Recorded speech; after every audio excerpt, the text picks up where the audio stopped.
because this one's a doozy. Before we begin, tell me, where are you listening from and what time is it there? The stories.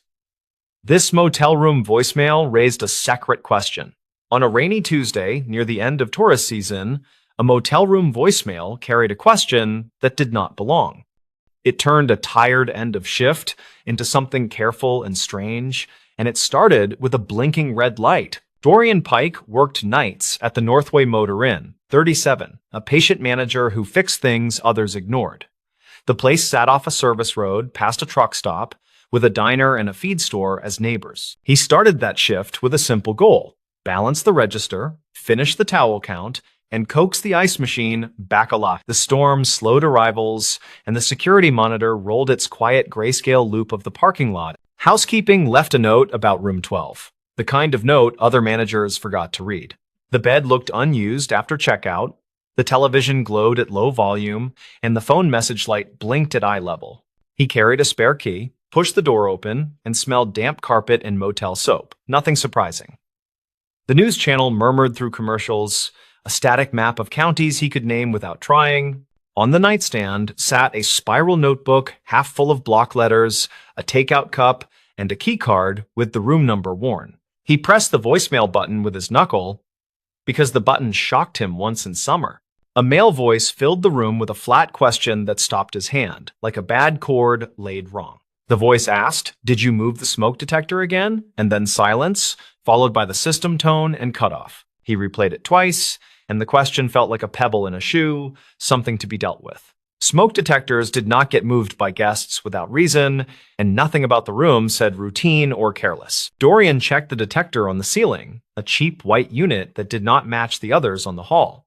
The motel used one supplier for replacements, and this casing lacked their sticker and the penciled date inside. He stood on the chair, unscrewed the ring, and found fresh scuffs around the mounting plate as if removed recently. The unit felt heavier than a sensor should, and the test light never flashed, which meant battery or guts. He set it down on the table, and the vent above the television rattled just a little with the wind. He turned off the television, let the room get quiet, and heard faint tapping through the vent to the next room. The motel had a habit of telling its secrets through noise, and he had learned that language over years. He stepped into the hall and knocked on room 14, where a regular was finishing a long week of fieldwork. Quinn Hauer was 29, a cell tower contractor with a tool bag and a precise way of speaking. Quinn opened the door and said, "Heard the tapping, thought it was heat. But it kept hitching, like somebody counting seconds." Dorian nodded, thanked him, and walked back to room 12 with the detector in his hands and a growing list. He checked the guest ledger for that room, found the name Shane Bennett written in rough ballpoint yesterday afternoon. The rate was paid in cash with a $20 deposit, and there was a note about requesting a high floor. The motel only had 2 floors, which made the request sound like reflex, not preference, and it bothered him.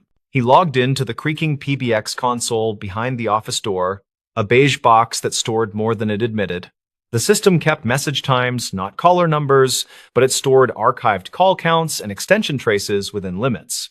The voice message timestamp put the call at 4:21 this morning when he had been home asleep. The system marked it as external to the motel, but without a number, which meant blocked or masked through a service. He played the message once more through the PBX speaker, and this time he listened past the words to the air. There was a faint horn in the background, not a car, something long and low that cut through the compressor hum. The town had 2 train crossings, one near the elevator factory, the other near the river access by Mill Road. The factory horn sounded higher by habit, and the river crossing had a long, lonely tone that travelers remembered.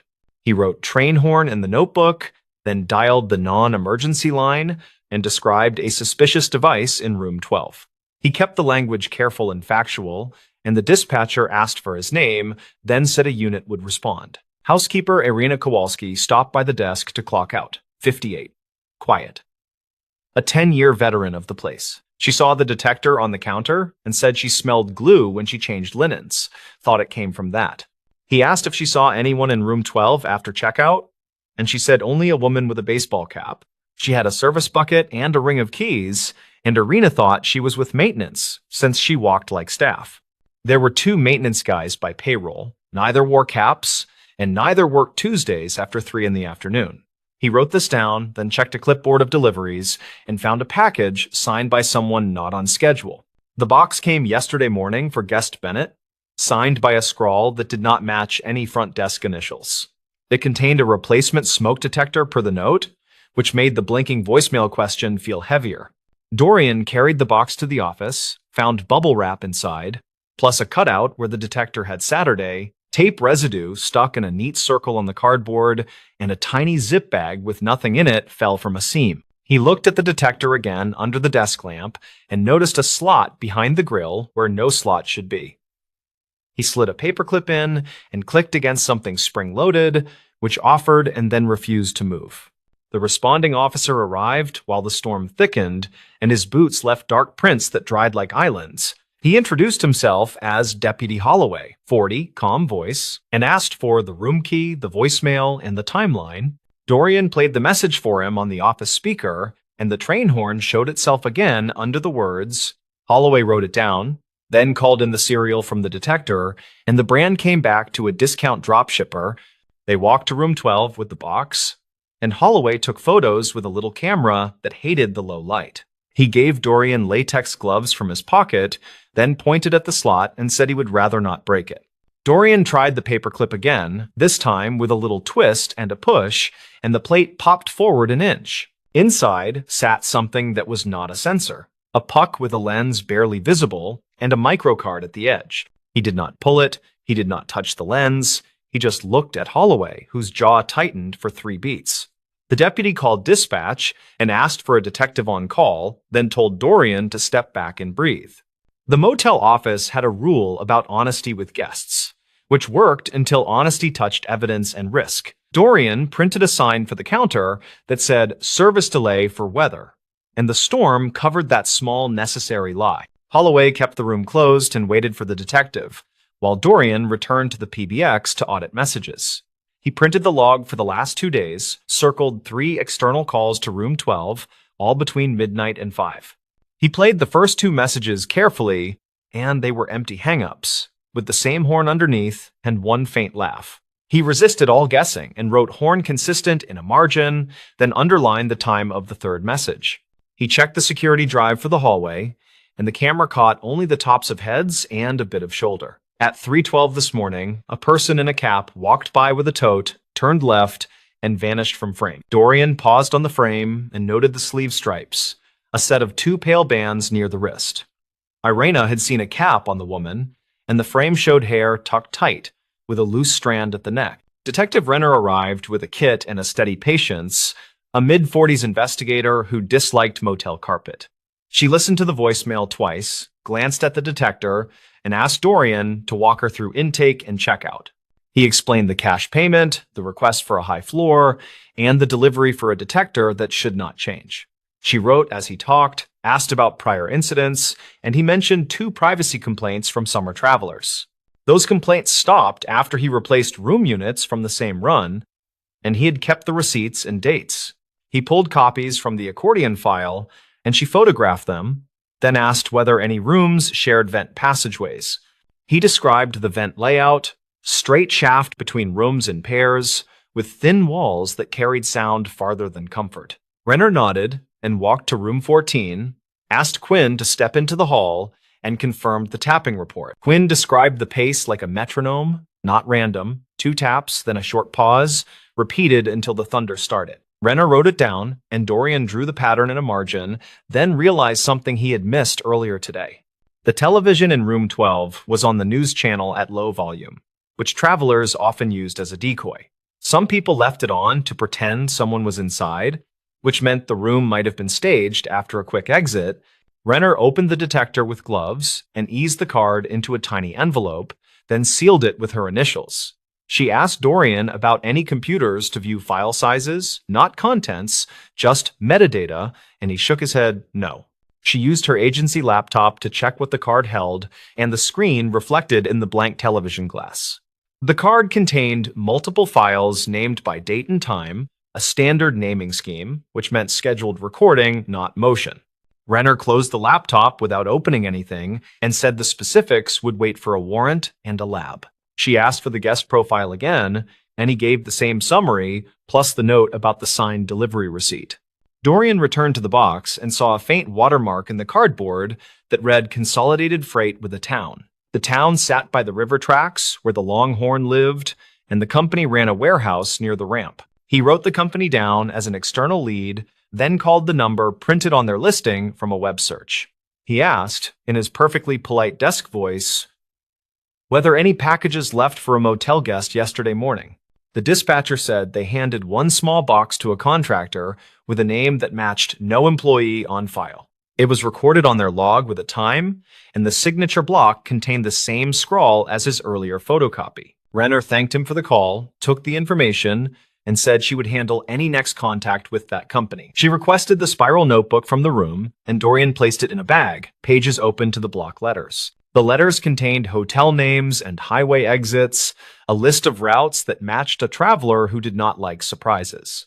Some lines included cable channel numbers, others included lamplight wattages, and one included the word ceiling with a star.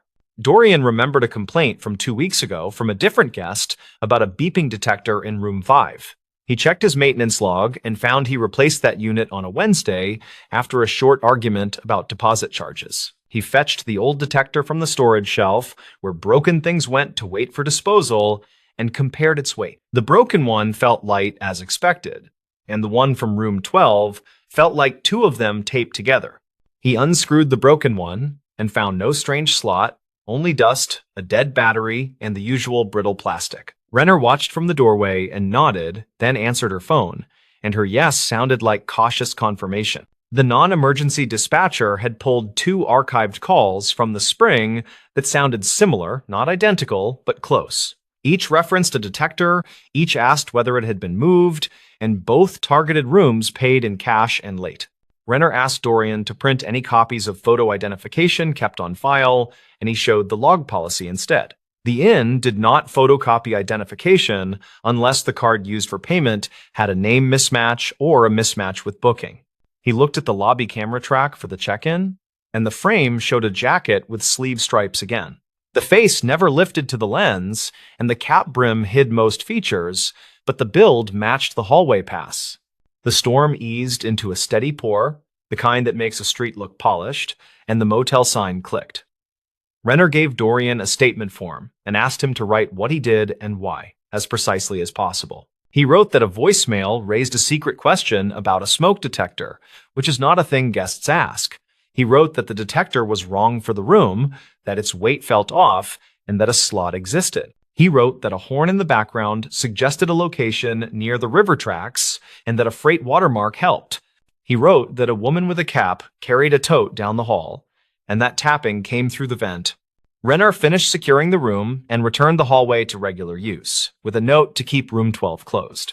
She told Dorian that similar devices had surfaced in short-term rentals nearby, and that his details tightened the pattern. She thanked Irena and Quinn for their help, then left with Holloway and the sealed card and the odd detector. Dorian stood in the quiet office and watched the parking lot glow under a light that had survived 4 storms this month. He made copies of everything for the file, then sat with the register and finished what he started hours earlier. The ice machine hummed to life with a stubborn cough, which felt like a small mercy after the nervous work.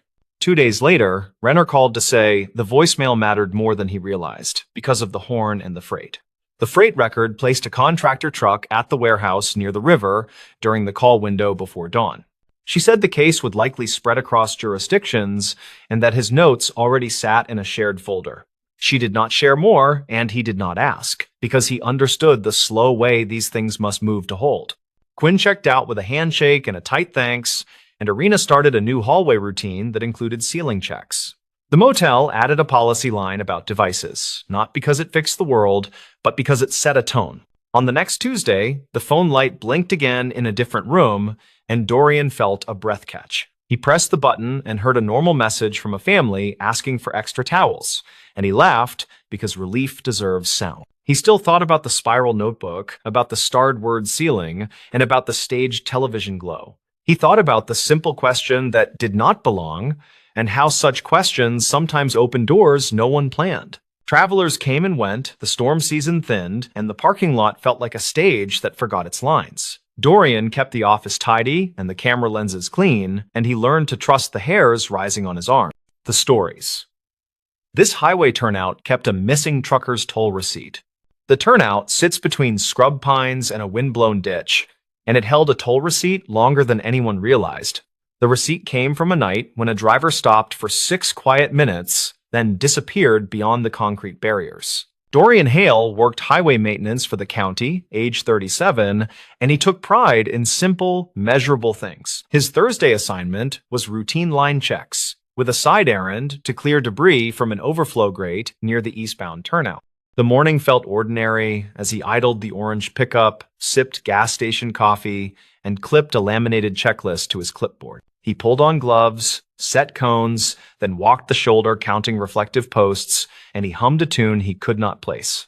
At the turnout, he knelt by the grated culvert, where stray plastic and crushed cans made a soggy stripe against rusted mesh. A folded paper showed only a blue stripe and a timestamp smudged by rain. The paper was stiff, thin, and heat-printed, the kind used at toll plazas that still handed cash change. He eased it open with a screwdriver tip, read a plaza name he recognized, and traced a time almost exactly 2 years back.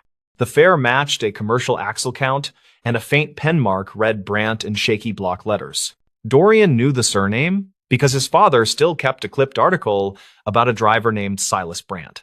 The story said a veteran hauler left a warehouse near midnight, then failed to deliver a load of drywall and never returned calls. Investigators canvassed truck stops, pulled camera footage, and searched an exit ramp pond where a guardrail once stood bent. The county replaced that rail within a week, and Dorian helped pour the new anchors under a bitter early spring sky. He remembered the way troopers scanned the water with side-scan gear, and he remembered a family photo taped to a utility pole. The picture showed a smiling man with deep crow feet lines, wearing a ball cap shaped by years of Sunday. He set the receipt on the warm truck hood, and he felt a nervous pull he did not want to ignore. He radioed dispatch for a non-emergency inquiry, explained he found what looked like a toll slip, and requested guidance from the patrol office. The operator took his badge number, logged the time, and said an investigator would call once she could review the old case file. The call came after lunch from an investigator named Fenna Ortiz, who spoke carefully but asked direct questions. She confirmed the surname matched the missing driver, and she asked Dorian to secure the paper in a clean envelope. She told him to keep working as usual because she needed to check archived calls and bridge camera timestamps before driving out. He locked the receipt in a plastic map pouch, finished the grate work, then walked the turnout with a slower, sharper eye. The asphalt showed faint striations where heavy rigs often idled, and a single bolt head gleamed bright against dull gravel. A cracked mirror shard lay half-buried near the weeds, reflecting a tuft of cloud that moved like something alive. He logged the shard as debris, snapped a photo with a timestamp, and saved it among his maintenance images from earlier weeks. The images, he realized, showed the same corner of concrete week after week, and the corner looked slightly cleaner today. That thought returned him to the culvert, where the receipt had been wedged behind a lip most drivers never noticed. The patrol cruiser pulled up near too, and Investigator Ortiz stepped out carrying a clipboard and a small camera. She was mid-40s, concise, and she asked for the sequence from his arrival to the moment he opened the folded paper. He described the gloves, the screwdriver tip, the awkward angle at the grate, and the exact place where the paper caught. She photographed the culvert, the hood of his truck, and his gloves, then placed the receipt in a fresh evidence sleeve. She asked whether he had heard of any scavengers or roadside sellers who might pick through turnouts in quiet hours. He shook his head and mentioned night fishermen at the quarry road and a retired lineman who walked his dog near dawn. Ortiz had already checked dispatch logs from the night Silas vanished, and those logs showed 2 calls near that turnout. One came from a motorist reporting a stalled box truck on the shoulder, which cleared itself before a trooper arrived. The second came from a bridge camera technician, noting a brief outage around 2:12, which was dismissed as routine. She asked permission to pull Dorian's maintenance photos, the ones covering every week around the 2-year mark. He agreed without hesitation and forwarded the entire folder, even the blurry shots he usually deleted at the office. Ortiz scrolled methodically, then paused on an image taken exactly 3 days after the reported outage at the bridge camera. The photo showed the same culvert, same weed line, and a crumpled label half hidden under wet pine needles. Ortiz zoomed until the pixels blurred, then noted a fragment that looked like the corner of a toll slip. She compared that week to the next, where the culvert looked cleaner, then to the next, where more wind-blown trash filled the grid again. Dorian pointed toward the bright bolt he noticed earlier, which did not appear in his older photos at all. Ortiz crouched and confirmed the bolt was new stainless, fixed through a small angle bracket that sat flush to the curb. She said the bracket was not standard for that guardrail style, and it looked like something installed to anchor a temporary brace. They walked the rail from cone to cone, and she stopped at a spot where the soil sloped into a greasy black ribbon. The smell suggested old brake dust and gear oil, and the vegetation showed a flattened path that looked more deliberate than random. She made a note to have a canine unit sweep the embankment later, and she radioed for a drone with a thermal camera. Across the turnout, a small convenience store faced the service road, and a metal bell chimed when the door opened. The clerk on duty was a woman named Karen Duplessis, age 29, who brewed coffee and stocked shelves during quiet afternoons. She said plenty of trucks idled at that turnout, but she remembered a white day cab sitting without a trailer once. Karen produced a spiral notebook where she kept odd notes to settle change disputes and lottery recollections. On a page dated 2 years back, she wrote, "Night truck, no trailer, short man, hat, hands shaking, paid in cash for cigarettes." She told them the man left a toll receipt on the counter by accident, then grabbed it quickly and stuffed it into his jacket. Ortiz photographed the notebook and asked about timing, and Karen said she wrote the note after midnight while the bell still echoed. She admitted she might be off by 20 minutes, but she remembered the man said something that felt like a warning. He said the word toll like it mattered.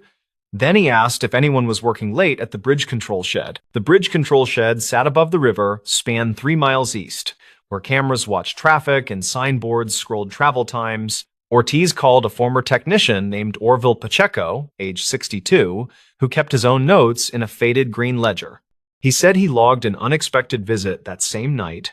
When a man in a reflective vest asked for camera reset access, Orville said the visitor showed a badge sleeve without a badge, which made him cautious, and he refused to grant access. He called the after-hours line to report a vendor mismatch, and the line recorded his message with the time he spoke. The line, according to archived records, Ortiz had already pulled, captured footsteps, a door-open sound, and muffled traffic noise. They returned to the turnout while the drone lifted into a steady grid pattern, and Ortiz asked Dorian for his honest read. He believed the receipt had stayed near that lip for months, then shifted forward during a recent heavy storm last spring. The spidering of dirt on the paper edges matched the way silt moves when culverts push water hard toward daylight. The drone operator flagged a heat anomaly under the slope where the grease ribbon angled into brush and sage. A buried object held temperature longer than the surrounding dirt, and its shape suggested a long chassis with a missing rear section. Dorian stared at the screen while Ortiz arranged a small excavation crew and a wrecker with a winch and safety chains. The bucket peeled turf like old cloth, revealing crumpled metal painted white and a scraped cereal plate near a crushed step. The cab had separated from a frame that showed clean-cut ends, not torn ends, and Dorian felt his stomach tighten hard. The clean ends suggested someone removed the trailer hardware with purpose, then eased the cab down the slope intentionally. Ortiz called the medical examiner and the state commercial unit, then stepped away to speak to a number marked confidential. She returned with a firm face and told Dorian she needed one more favor while crews secured the scene. She asked him to drive to the scrapyard 2 exits west, where waylogs sometimes kept more truth than anyone expected. At the yard, a supervisor named Harlan Voss, age 55, carried a tablet loaded with camera stills and cash tickets. He said people brought cut frames to his scale weekly, and he flagged one ticket dated 3 days after the reported outage. The still showed a flatbed hauling a truck frame section without a cab, strapped tight with chains and cheap ratchet binders. The driver wore a reflective vest, a hat pulled low, and gloves that looked new, and his hands seemed unsteady at the counter. Harlan remembered the hands because the driver dropped a toll receipt while counting bills, then apologized like he was late for something else. The camera caught the corner of the paper, and the blue stripe matched the one on Dorian's find. Ortiz requested the original video and the ticket, then compared plate numbers with the state registry and commercial inspections. The plate belonged to a hauler who reported his flatbed stolen for one night, then found it returned with fresh chain marks. He never filed a full report because the trailer came back clean, and he feared insurance delays could wreck his month. Piece by piece, a picture formed that did not look like a ghost or a river taking what it wanted. A driver left a warehouse near midnight, stopped at the turnout, and met someone who needed the cab but not the frame. The someone posed as a camera contractor, killed a low-priority feed, then arranged to hide a cab where eyes rarely linger long. The twist came from a small sticker inside the cab roof, which a trooper peeled away from dust with a gentle thumb. It showed a fleet service company that kept neat records, including oil changes, mileage notes, and a knack for precise dates. Their files showed work performed 2 weeks before the disappearance, and the mechanic wrote a side note about a key copy. The mechanic wrote that a third key was requested by a man who said he was the night dispatcher, and he paid in cash. The mechanic thought nothing of it until Ortiz called. Then he remembered the man never signed the usual authorization line. The shop camera showed the man wearing a vest like a contractor, and the badge sleeve again appeared strangely empty. Ortiz pulled toll plaza footage from the night in question and synchronized it with the scrapyard stills and the bridge notes. The day cab crossed the plaza as expected, and the timestamp matched the receipt tucked in the culvert lip. The truck exited near the turnout, camera glare washed the lane, then resumed with a frame that missed a single clear license view. Witness statements placed a white day cab idling without a trailer, and a clerk recorded restless hands that left a paper corner. A technician refused an access request, and a maintenance line captured footsteps and a door open sound after the call ended. A stolen flatbed left and returned in a narrow window, and a cut frame crossed a scale with a driver who spoke softly. The medical examiner recovered remains from the cab, and dental records from a previous injury matched a profile kept by his dentist. The family received a closed answer shaped like sorrow rather than speculation, because speculation had gnawed at them for years.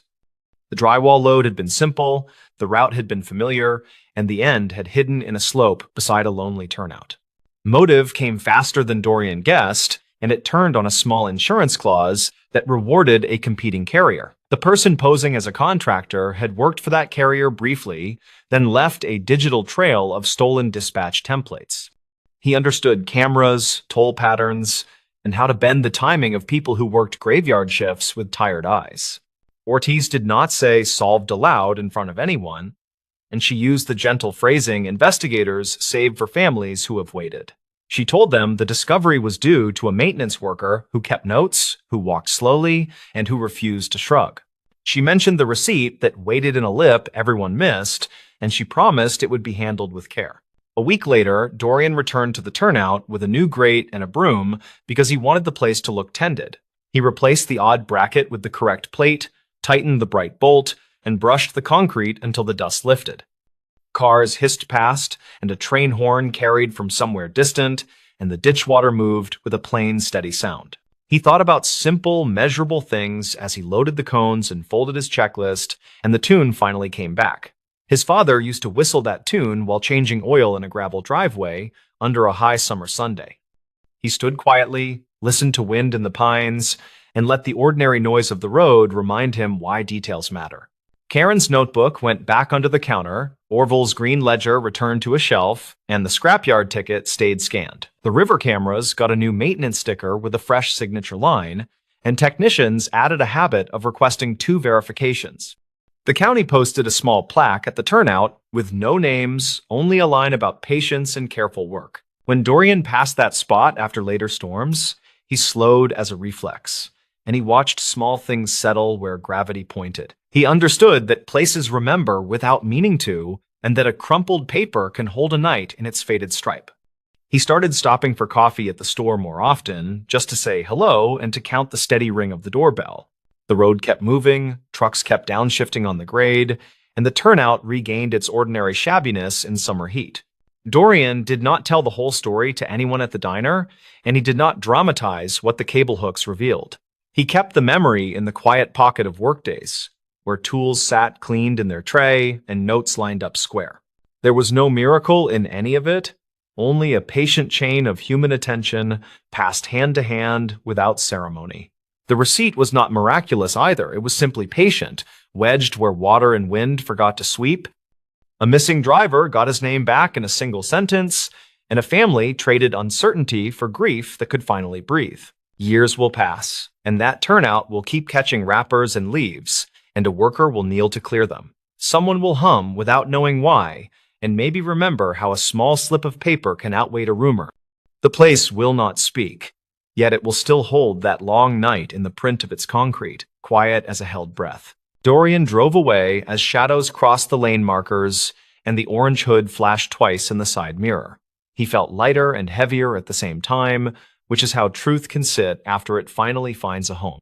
He did not chase the tune anymore, and he did not rush the checklist, because patient work had already taught him what mattered today. He believed there were other receipts under other lips somewhere, and he hoped other hands would take them gently.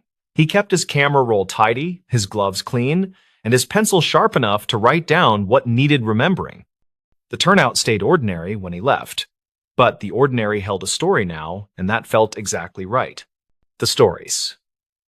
Dispatcher, who kept the secret from a bridge call, the call began with the sound that never leaves him, a river hush that sat under a thin voice.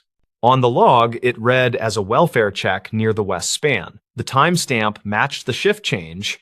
The tower camera sent a smeared view of headlights, and the wind pushed rain and slanted ropes across steel. He wrote the first line in block letters. Male caller. Alone? No traffic lane blocked. Unknown age. Unknown intent. In training, they, from the start, had said the first 10 seconds decide the rest. He believed that for years. He had a plain goal that night.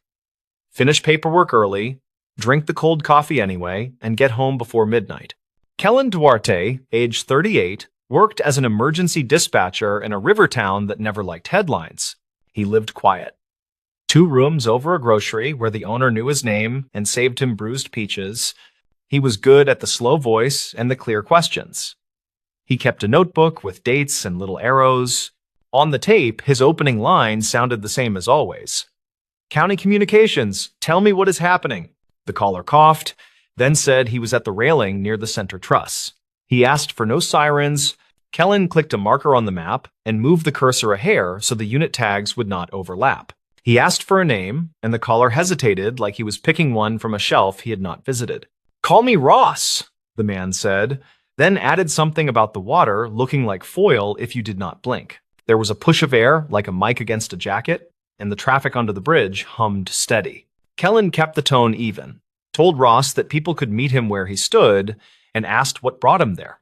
Someone I loved died on this bridge, Ross said. And his voice steadied, like he had waited to finally say it. In his log, Kellen wrote the words that mattered. Loss stated. Prior connection to scene. No weapons reported. Calm speech. From the other console, Nira scrolled road closures and passed him a sticky note that read, Northbound lane is clear. He muted the room feed for a second, so the printer's squeal would not land in Ross's ear and spook him. He asked the year of the loss, and Ross said it fast, like it tasted bad. 2014. Kellen repeated the year and let the silence work while he dispatched a patrol car and a medic unit in the background. He knew the story people told about that year. A sedan climbed the curb during a storm and hit a contractor. The papers had run one photo of cones and a dropped hard hat. No names followed, just an archived blurb and rain. From the tower camera, a freight train horn carried along the riverbank, then faded as the unit names flashed en route. Kellen asked if Ross knew the person who died by name. Ross said he knew the face and the last words. A small thing changed in Kellen then. A sound from the record shelf in his mind fell flat and stayed there. He once took a midnight call from a work crew foreman near the same span. He kept that tape in memory. Ross said the last words were not for him. They were for a dispatcher who told the crew to hold 10 minutes. Kellen tapped the headset cushion, careful to keep the room quiet, and asked where Ross had heard those words. Ross said he had heard them from a phone found in a cracked case under the North Pier after the storm. He said the phone worked for one day after the rain stopped, and that he had played the last message recorded. He said the message was from County Communications with a different voice, and it told the crew to stay clear. Kellen felt the old shift wash through him. The storm year had ended in a tangle of rumors and a closed memo. He had read that memo while filing tired overtime sheets. He filed it without speaking and chose to keep moving. On the camera, one pair of headlights slowed near the shoulder as if a driver could sense the weight of the rail. Kellen radioed the nearest cruiser to stage 2 blocks off with lights off, and he asked Nira to notify the medic quietly. He asked Ross to tell him who the contractor was, and Ross said the name with a short stop between first and last. The name matched the contractor mentioned in the closed memo, except the memo had spelled the name without an accent mark. Kellen wrote the name as Ross said it, exact and careful, then underlined it once for the transcription that would follow. He asked Ross why he came now and not earlier, and Ross said an anniversary sits on the mind like a stone. He also said that the memo never named the dispatcher who told the crew to hold, which was why he had called. Kellen understood the shape of that ask, even if the words around it were soft. He was not supposed to name staff. The policy existed for safety and sanity, and it covered nights when grief needs a door and someone tries that door. He told Ross he could share what the record allows, and he asked if hearing the process might help him stand. Ross said hearing the process might help, though he refused the idea of sirens again and asked for plain truth instead. Kellen kept his sentence length slow and warm. He said that storm calls can trigger staggered staging for worker safety. He said if there were downed lines or compromised joints, a hold might be given while a state engineer was patched in. He also said that every such hold carried timestamps, and that those stamps were kept by policy for 7 years. Ross breathed in and asked what happens when 7 years have passed, and Kellen answered before he could think of softness. He said the system cycles recordings to deep archives after 7 years, and some are erased when retention windows expire. Ross said he had a copy in case the archive could not confirm. Then he claimed the voice on the tape named a company. He said the tape used a phrase that a dispatcher would not use unless someone off-channel asked for a careful delay. Kellen had heard that phrase once. It was the night a junior engineer requested a slow approach while a supervisor closed a lane. The phrase was not suspicious by itself, and yet, in memory, it wore the shape of a request he never liked. He asked Ross to read the phrase, and Ross said it. Hold 10 for a clear handoff if site control is missing. Nira glanced over with a look that said, do not get pulled into the river. Kellen nodded and kept the pace steady. He told Ross he could not speak to motives of old voices, and he could not name a colleague or contractor from memory. He said he could meet Ross with a sergeant who knew the policy, and they could file a supplemental report for records. Ross said he was tired of reports. Then he asked a new question. Was someone paid to push that hold in the storm? Kellen chose his words like glass marbles placed in a line. He said he had not seen evidence that proved a bribe. He said he had seen maintenance slips that missed dates in years with bad weather, and he had seen budgets cut twice. He said contracts sometimes shifted mid-season, and miscommunication could look like intent when viewed through grief and time. The cruiser staged in the dark lot of a bait shop, and the medic idled near a closed diner with frosted windows. The tower camera picked up 2 figures near the midspan, and the wind made their jackets move like wet flags. Kellen asked Ross if someone stood with him, and Ross said a cyclist had stopped and was holding a flashing light. He asked the cyclist for the phone, and the cyclist, shouting through wind, said he would hold the light where Ross stood. Kellen brought the cruiser onto the bridge, slow and quiet, then asked Ross to look over his right shoulder for headlights. He said he would keep talking while the car approached, and he would ask simple things about the person lost. Ross began to tell a short life. He said she had a laugh that came in bursts, and she liked folded maps. He said she had taken a night shift to help a younger sister, and she kept a lanyard with a faded tag. He said he watched her set cones before the storm hit, and he watched the curve where the sedan took the line. He said no one saw the driver afterward, and the report guessed water pushed evidence downriver where it turned to silt. He said the tape he found made his chest hurt because someone with a badge kept people where the wind was worst. Kellen said he heard the pain and he believed the sincerity, Then he asked Ross to step back from the rail 1 foot. He said small choices add minutes, and minutes stack into plans, and plans turn into days that someone can live through. The cruiser moved a foot at a time. The officer called in with a whisper to confirm eyes on the subjects. The wind kicked a tab of paper along the sidewalk, and the camera caught it hopping like a small animal in rain. Kellen asked Ross about the cracked case at the pier, and Ross said the fisherman who found it gave him the phone. He said he cleaned the mud with rice and heat, and the screen woke like a held breath and showed the saved audio. Kellen pictured a kitchen table with towels and a humming space heater and the stubborn work of saving a last voice.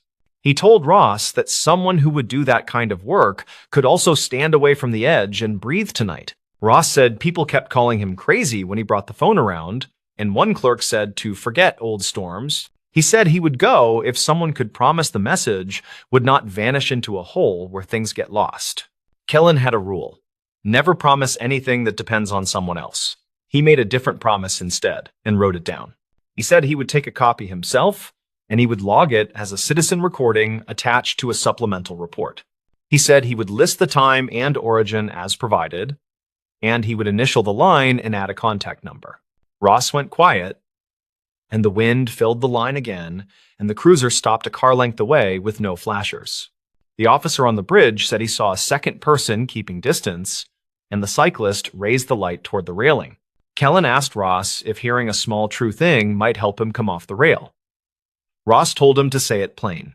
Kellen told him there was an internal review back then, and it did not find a bribe, but it did find a silence. He said a manager failed to file a conflict disclosure, and a vendor had a nephew on a crew scheduled for that week. He said the manager resigned before the report made the rounds, and the findings lived behind a line marked personnel matter. He said he had read that line with tired eyes and wished it said more, and that was the part he kept. He did not say the other part out loud, which was the line about a recommended reprimand for delayed notifications. He did not say the name of the dispatcher who missed a handoff while moving units during the storm shift. He did not say that the reprimand belonged to him for a calendar mistake that lost 2 minutes when the server lagged. He believed the 2 minutes had not caused the death, yet he carried them like a coin that burned his pocket. Ross stood very still. He asked why no one told the public that someone had been asked to resign quietly. Kellen said the county tells what it must by law, and the rest gathers dust and waits for someone to ask again. He said he understood that wait, then asked Ross to walk toward the cruiser while the cyclist kept the light behind. Ross said he wanted to hand the phone over himself and watch it enter the chain that could not be erased. Kellen told the officer to receive the device and document the handoff on camera. Then he told the medic to stage closer. He kept talking to Ross about the quiet details of grief as the officer moved with hands open and calm shoulders. Ross stepped away from the rail, and the wind made the tension a little louder. Then the cruiser door clicked open. The officer took the phone and read the time on the screen for the camera, then thanked Ross and nodded at the cyclist. The medic stepped out with a blanket and stood near, and the cyclist said he would bike Ross home if that helped. Kellen set the line to a low hold and told Nira to mark the recording flagged for retention review and supervisory copy. He also wrote a note for himself to call records in the morning and ask for a manual pull from the deep archive. He would say the citizen copy exists and should be paired with any surviving log from the storm year for clarity. He would not say the rest, which was that he had been the one to misread the calendar view during a switch. He shifted to the closing questions that help people move. Any harm today? Any plan tonight? Any safe place to stay? Ross said he would stay with a friend who owed him a favor, and he would bring coffee to the cyclist as thanks. He said he would wait to hear if the recording matched the archive, and he would not visit the bridge again at night. Kellen said someone would call him within 3 business days, which felt safe to offer, and he wrote his own number anyway. He signed the log with a quick line and filed the incident under welfare resolved with evidence collected and no injury. The bridge camera caught the cruiser pulling away slow while the medic followed, and the cyclist lights faded toward the trail. Nira slid over a cup with fresh coffee and asked if he was okay, and he said yes, since people had stepped off safe. He picked up his notebook and drew a small square around the words he had written, which read, "Keep the silence clean." He drove home as rain dripped from the awning of the grocery, and the owner waved from a dark window with a thin smile. He unlocked the door and set his notebook on the table. Then he took the spare tape recorder from a drawer beside the sink. He spoke the date and the incident number and a short summary.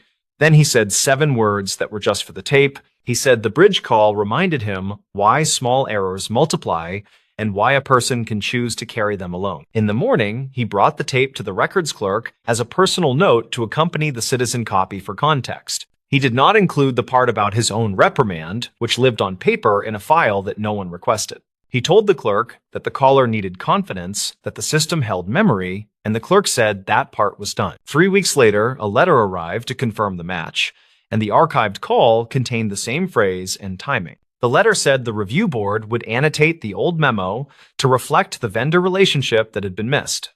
It also said the findings still pointed to weather and a panicked driver as primary causes rather than any delayed instruction. Kellen stood at the window and read the lines twice, then folded the letter and slid it under the notebook cover. He walked the long way to work and past the river that pretended to be quiet, while tugs moved lumber under the span. He thought about the part he had kept and judged whether it belonged in daylight or whether it still lived best in private. He decided to hold it until it served someone to hear it, which was not the same as hiding, and felt closer to care. The stories. Ranger Station Ledger flagged a missing permit at dawn. At first light, the Ranger Station Ledger spat out an alert that one backcountry permit number did not reconcile with issued copies. The overnight dispatcher circled the entry in red marker and wrote missing, which was the only word nobody wanted to see. Latham Reyes was 39 and worked as a field ranger who managed trailheads, radios, and the old metal key cabinet. He clocked in early, poured coffee into a chipped mug, then read the ledger twice and felt the room shrink.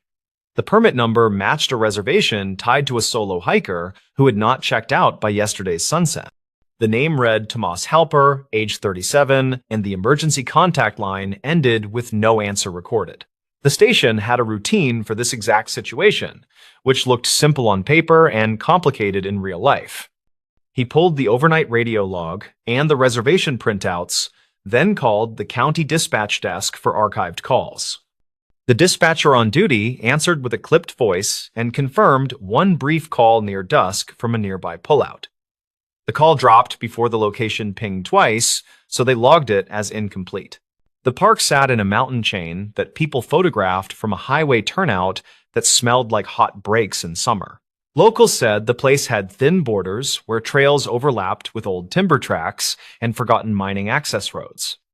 Latham set a simple goal for the day, which was to verify whether Tomas walked out early and skipped the desk. Some hikers did that, and he hated how often it fooled staff into sounding alarms. He decided to check cameras at the east exit and the service road past the old quarry first. He taped the ledger alert to his clipboard, added radio times from the night log, then headed for the truck with a paper map. A gray Subaru with mud caked behind the plates sat in the day lot under a fading trailhead sign. The plate number matched the permit file, so the vehicle check became the trigger that changed the plan entirely. His voice on the radio stayed steady, but he felt that familiar pressure behind the eyes that always came with missing cars. The last ranger who ignored a parked car overnight still had nightmares about the aftermath that followed. Latham walked a slow circle around the Subaru and took photos of the interior through the windows. He counted a blue windbreaker, a gas station coffee cup, a folded receipt, and an orange wrapper with the corner torn off. He logged the items in his notes and called the plate to the county line to confirm registration. The response came back clean, with a mailing address to a city 2 hours away and no active warrants. 2 backpackers in their late 20s shuffled by and looked at the Subaru like it might answer a question. The woman spoke first and said they passed a guy at the junction near the ridge after a late climb. She described a man with a close beard, a faded cap, and a limp that looked like a boot rubbing wrong. She added that he asked about the shortcut to the lake, which did not exist, then waved and kept moving. The guy with her nodded, then said the man had a new pack that made his shoulders ride up like he was not used to it. Witness statements always came salted with memory gaps, yet both details felt real in a way that mattered. Latham thanked them, wrote their names and numbers, then reminded them to check out at the station before they left town. He pulled the dash cam card from the station truck used on the evening loop and plugged it into the office laptop. The last loop showed nothing on the service road, then a fragment of taillights near the quarry gate at gray dusk. The timestamp matched the brief call window from dispatch, which made his coffee taste like metal. He froze the frame where the taillights blinked and magnified the shot until the pixels bled and swam. The shape of the car looked like a small pickup with a roof rack, which did not match the Subaru in the lot. He saved the frame, printed it, and stapled it to the ledger alert for a later look. He called the quarry foreman on the number posted by the locked gate, then asked whether any crews ran equipment after hours. The foreman swore nothing moved, then said the gate lock had a stiff shackle that hated winter, which did not help much. A call came in from the store in the valley, where hikers bought dehydrated chili and overpriced fuel canisters in bright colors. The clerk said she recognized the name from the morning before and remembered that he used a prepaid card with a scratched strip. She mentioned he bought a paper map and a plastic whistle, then asked if everything was all right, which Latham did not answer directly. He requested the receipt copy and any camera footage that covered the register and door. The clerk said the owner saved footage for 2 weeks as a shoplifting deterrent, so she would print stills from around 9:15. The mention of a prepaid card added a wrinkle that he did not like, because it cut down searchable paper trails by a lot. He wrote it down anyway, then underlined it twice and moved on. He drove to the ridge trailhead and checked the kiosk log where people still wrote their plans with dull pencils. The entry for Tomas said out on Saturday, back by Sunday, route Circle Lake counterclockwise, camp night 1 near inlet. The loop around the lake had 4 clear stream crossings and 2 spots where cairns tempted new hikers into old fire scars. He looked for additional notes and found a faint scrawl that read, "Saw tent near logjam after dark," which lacked a dateline. He took a photo, then turned to the ridge where the wind pushed low clouds across a face that liked to break ankles. He walked the first mile with his radio on scan and found fresh boot prints that veered onto the quarry track despite a closed sign. The prints were deep on the outer heel, which matched the reported limp, and the spacing suggested someone who favored the right leg. The quarry track dropped behind fir trees and came out near a rusted gate with a battered lock that still hung closed. A torn strip of fabric in a dull blue shade clung to a stump where a person might squeeze past the hinge. He bagged the strip, wrote the time, then looked up to see crows cross low and fast like bad messengers. He followed the track to a flat where water pooled in old ruts and reflected a sky that never looked friendly in March. A mound of gravel showed fresh tire marks with an odd zigzag that looked like someone learning a clutch by feel. He crouched and ran a finger along the rut wall and felt dust that had not settled into crust, which put the timing close. The quarry foreman had denied any late activity, so the marks likely tied to whoever drove near the gate at dusk. He shot photos, measured the width with a broken stick and a tape, then plotted the line on his map. Back at the station, he spread the notes, photos, and the printed taillights frame across a desk that had a gouge shaped like Idaho. He listened to the archive dispatch call again, which captured a short, breathy voice, saying quick words that fractured with static. The caller had said something that sounded like lost permit or lost person, then a muffled clack, and the line fell quiet. He played the clip 5 times and wrote down 2 interpretations with a question mark, which was the style the supervisor liked. The radio log from hikers listed a second-hand report from a fisherman who heard a whistle near the inlet after dusk. The fisherman had used a cheap handheld radio with a weak battery, so the recording lived as a line of text and not a voice. That was fine, because the whistle purchase from the Valley store had already planted itself in his mind as a breadcrumb. Late morning brought a small-town police officer named Mara Key, who handled the highway stretch that touched the park border. She was 33 and worked patrol shifts that crossed into everything that did not fit elsewhere. She parked by the Subaru and walked up with a notepad and a friendly face that could turn sharp in a second. They stood by the hood and traded notes that barely needed full sentences after years of joint calls. She said the highway turnout camera caught a gray pickup with a roof rack at 1842, heading toward the quarry. She added that a volunteer firefighter reported an unusual truck bed loaded with tarps after 9 near the county line. Latham held up the taillight's print and said the shape tracked with what she had. She nodded, then asked whether the missing permit might actually be a duplicate number from a previous season. He blinked once, then went very quiet because that question hit a different nerve. Permit numbers rolled over every winter long before the system went digital, and some older blocks had gaps and repeats. The ledger printed the flag because the manual book showed the number as issued to a different name in late fall. He dug into the archive cabinet that breathed dust and pine and pulled the worn book from the shelf, marked 98. The ink on the page showed the same number assigned to a group from a climbing club from a city 3 hours west. The lead name read Rayan Cade, age 32, and a phone number that matched a defunct area code now recycled. He compared the handwriting from both permit slips and saw the same loop on the number 4 in the dateline. That did not make sense until he looked at the clerk's signature, which matched a retired staffer who kept garage sales every summer. He wrote down the name and the year in words so the report would not kick back for formatting later. He stepped outside and called the retired clerk on a personal number found in an old staff tree near the copier. The woman sounded bright and happy to hear a ranger voice, then quieted when he explained the duplicate number issue. She said she used to pre-write permits during busy seasons to speed lines, then fill names in with a light touch. She added that some pads got stored in a desk drawer after winter changeover and might have ended up in the surplus box. That surplus box sometimes went to the annual trailer sale with old radios and busted snowshoes for pocket change. He felt his throat go dry and asked whether any blank slips could be floating in the world with the seal already stamped. She said it was possible, then apologized and said nobody had asked about that practice since 1998 ended. He thanked her gently and wrote a note for the supervisor that would not make anyone cheerful. The store clerk sent stills that showed Tomas at the counter holding a paper map in a stiff hand with a white bandage. The timestamp read 9/12, which lined up with when the trailhead sign-in sheet filled up.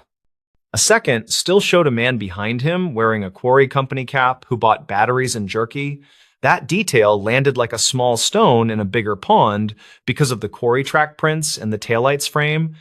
Latham called the quarry foreman again and asked to see the shift roster for the past 2 days. The foreman sighed and said he would email a screenshot since office rules required written requests for full copies. The screenshot arrived with smudged names and a note about 2 contractors hired short-term for cleanup after heavy rain. One contractor matched the cap logo from the still, which felt like a door creaking open after a stubborn winter. Latham and Officer Key drove to the quarry safety office, which smelled like coffee and oil and a fight nobody wanted. The foreman met them with a clipboard and a face that said he hated unexpected questions on a weekday. Key kept her voice friendly and asked to speak with the contractor who wore the cap with the same faded stitch. The foreman said the man was named Vicente Rowe, age 36, who lived in a rented room above the tire shop. He added that Rowe had left early the previous night because a radiator hose blew near the county line. Key asked to see the truck, and the foreman pointed to a gray pickup with a rack and tarps bunched in back. The bed still held a coil of new rope, a rusted shovel, and a muddy cooler that smelled like lake water and gasoline. Latham felt that metallic taste again, which was never a sign of a good afternoon ahead. Rowe arrived from the far lot with hands raised and a look that said he already knew why they were here. He said he had filed a work order for the hose, which they confirmed with a carbon sheet and a phone photo. Key asked whether he had been near the lake after dark, and he said he left the quarry road to test the hose under load. He added that he pulled aside at the turnout near the inlet and heard a whistle that made him wonder about a prank. He did not call anyone because his phone was dead after streaming music during cleanup, which landed badly but not impossibly. He said he saw a small tent by the logjam and a lantern glow. Then a figure waved and yelled something about a permit.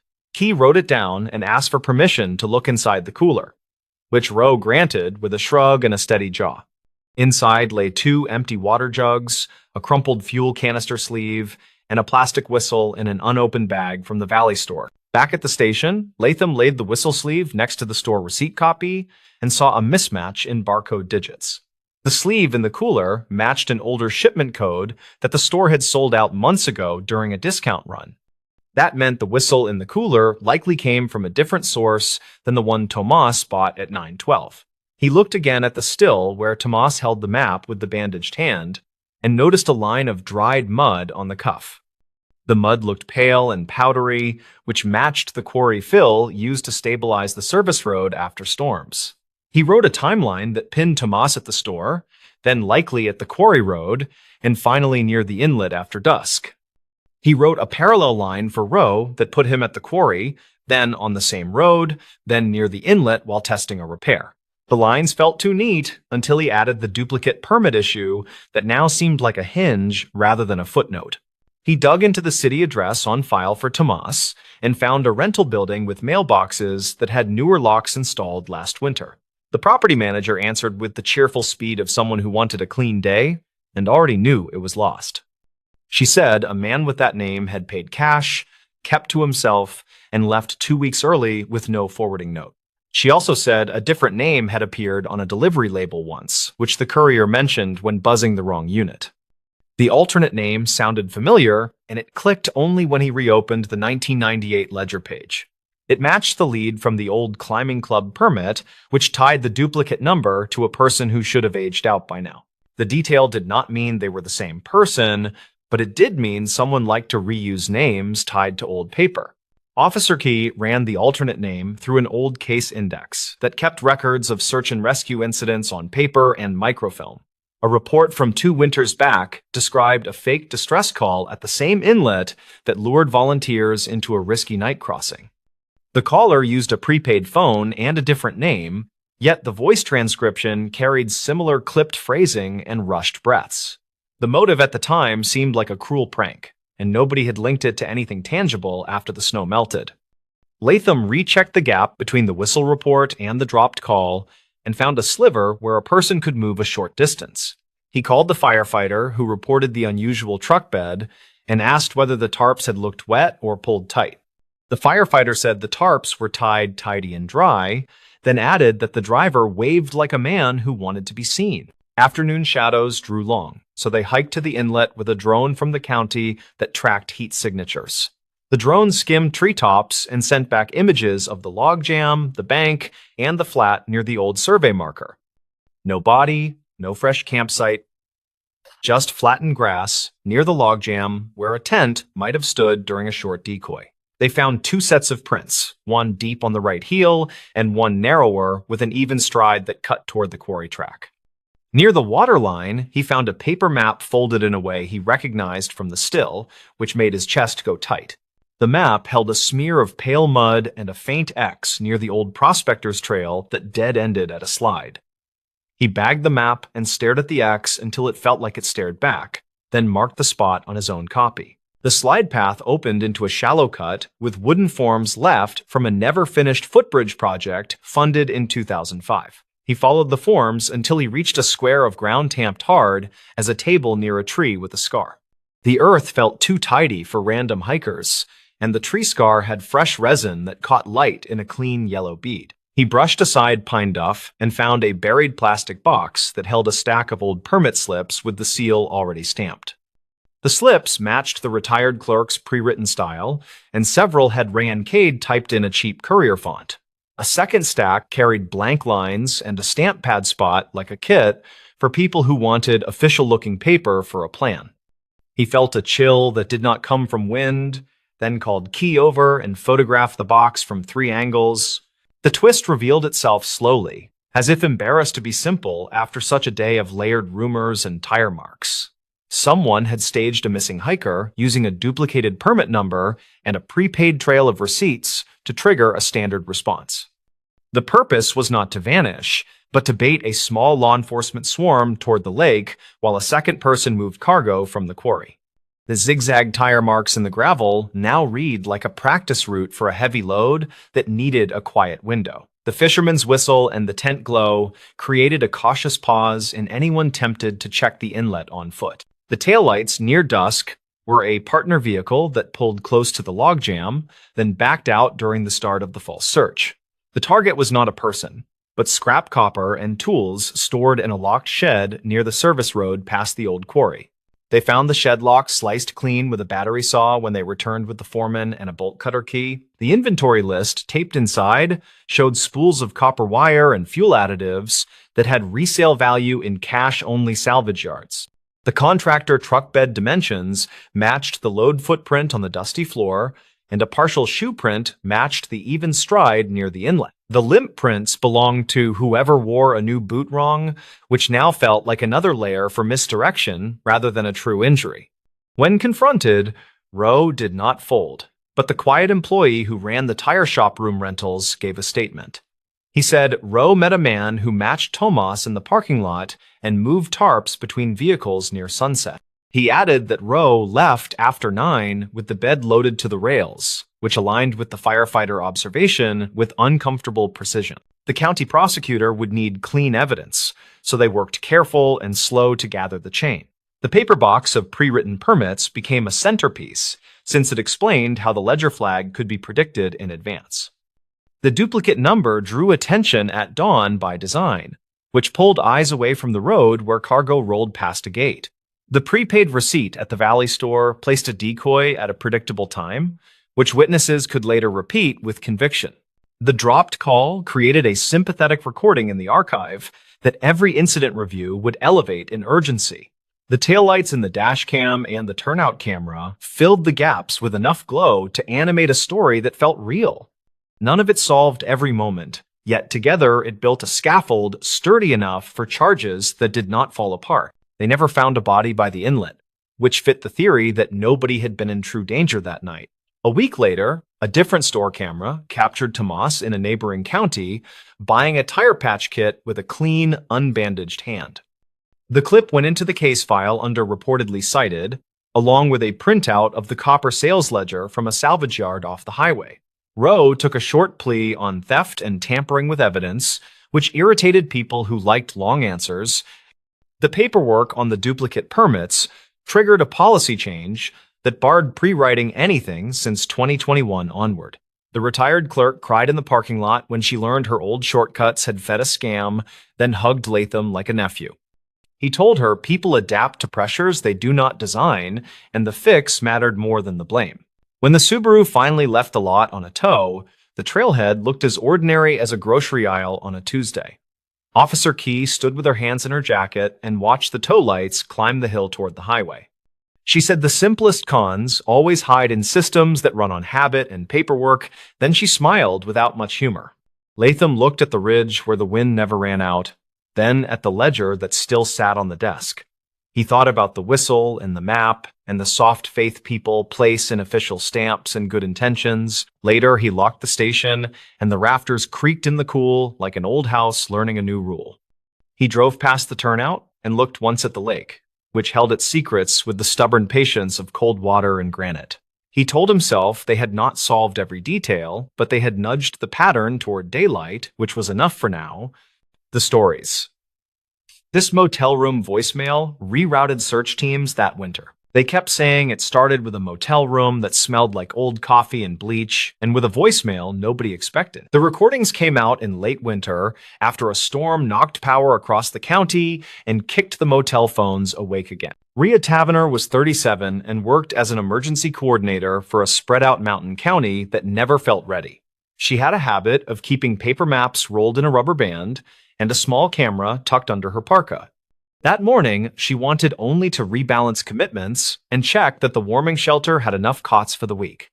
She planned to drive the Ridge Road, swing by the radio repeater, and be back before lunch. The incident started when the Nightlark Motel on the highway called the non-emergency line with a strange message they could not clear. The manager, a tired man named Cal Rudd, told the dispatcher that a red light on room 26 blinked, and the phone kept chiming. He said the display showed a new voicemail that would not delete, and he wanted someone to listen because the guest had left. Rhea took the secondary call because the sheriff's deputies were stacked with fender benders on the main grade. She arrived to find the lobby heater making a low metallic whine, and Cal behind a counter with a cracked bell. He slid the room key and nodded toward the outside corridor, his voice flat from too many nights at the same desk. Rhea used nitrile gloves from her field kit, then lifted the handset and dialed the code that the placard said would access messages. The voicemail opened with a tone and a computerized voice reading the timestamp in a clipped monotone. The date announced sounded like last night near 10, according to her quick notes scratched with a blunt pencil. The message that followed had the kind of audio that police technicians describe as close but muddy, and it made her shoulders rise. A woman whispered that a man was hurt, and she asked for help. Then she mentioned mile marker numbers and a guardrail that bent inward toward a runoff ditch. There was wind noise and the distant thrum of trucks, and what Rhea believed might be the quick chirp of a turn signal. The caller finished with words that sounded like two names, then a tired exhale, then silence long enough to raise goosebumps on her arms. By the time she walked back to the lobby, the dispatcher had already compared mile markers that matched those numbers on the East Highway spur. A search team was gathering at the fairgrounds with 2 four-wheelers and a county plow driver who knew every ditch by seat memory. Rhea signed the log and relayed what she heard, and her own words hardened into directions that sent good people toward a cold bend. An hour later, a second caller reached the tip line and said they had heard the same voicemail when calling the motel to complain about their refund. That person repeated the marker numbers and added that a dog barked once in the background, which persuaded the consensus further. Witness statements began clustering around the East Spur, and a deputy noted in the dispatch log that he had seen a bent guardrail near marker 32 2 days prior. The search teams rolled that way in a slow line of lights that looked brave against the blank sky. Rhea drove separately and scanned plow berms that faced the wind, because snow settles in patterns that trap fresh tire ruts longer. She told herself that the timestamp was clean, and that the voice felt close, and that people needed her to stay practical. The first mile produced a stranded sedan with a dead battery and a sheepish driver, and the second mile delivered a drift that swallowed half the lane. They found nothing that matched a serious wreck, only plastic shrapnel and a glove lost last week, which made her think about timing again. Back at the fairgrounds, a radio operator replayed the voicemail on a speaker, and the group leaned in. Rhea asked Cal for the motel's phone vendor contact, and he brought out a binder with hand-printed notes in thick marker. She called the vendor and asked about power cycles and about date behavior when the system lost time, and the technician promised to check archival events. She returned to the voicemail and listened for anything that placed a person rather than a highway, because people leave fingerprints in sound if you keep still. The second listen gave her something new that felt small but pointed. Right after the caller said the mile marker numbers, the wind changed tone for half a second, then a faint clack sounded like an elevator door. That did not belong near a rural guardrail, and it made her write elevator with a question mark next to it, which was not her usual habit. She also caught the soft bleep of a room keycard reader, which could have been the motel hallway if the phone had been on speaker, or a different building entirely. She left the fairgrounds and drove back to the Nightlark with the camera on the seat, planning to map every sound in the hallway against her memory. Cal mentioned that room 26 sat above the ice machine and that the elevator had a sticky door that made a little clap. She asked who stayed in that room last night, and his ledger showed a single occupancy, paid in cash, by someone who wrote a name that did not match any local license. He shrugged and said the guest checked out at 6 and that housekeeping already turned the room. Rhea asked to see the housekeeping cart, and the housekeeper, a careful woman named Jillian North, said she had found the room tidy. Jillian said the phone had been off the hook at first, which she corrected, and she said the window faced the back lot where trucks idled. Rhea asked if anyone had used the lobby phone when power returned, and Jillian said a traveler borrowed it while waiting for a ride that morning. That detail felt important because lobby phones sometimes route through the same server as the room phones, which can create strange behavior.